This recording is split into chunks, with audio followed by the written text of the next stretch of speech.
to experience that, the birth of the church.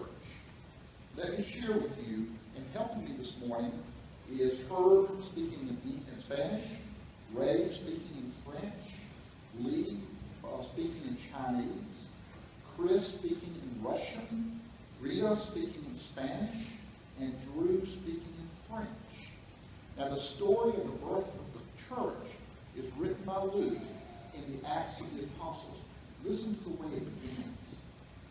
When the day of Pentecost came, they were all together in one place.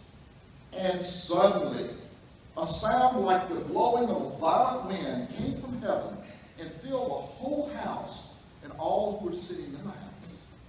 They saw what looked like tongues of fire that separated and came to rest on each one of them. And all of them were filled with the Holy Spirit and began to speak in languages and tongues as the Spirit of God enabled them.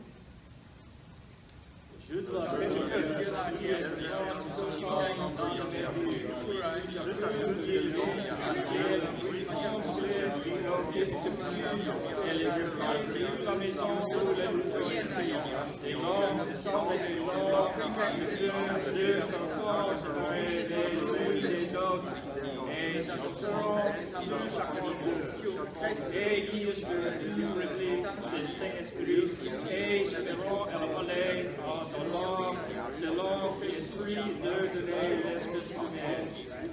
Il est le bon. And the story continued. Now there were staying in Jerusalem God-fearing Jews from every nation under heaven. And when they heard this sound, a crowd came together in bewilderment, because each of them heard them speaking in their own language. Utterly amazed, they asked, "Are these not people speaking, but yet they're Galileans? How is it that we hear them in our native language?"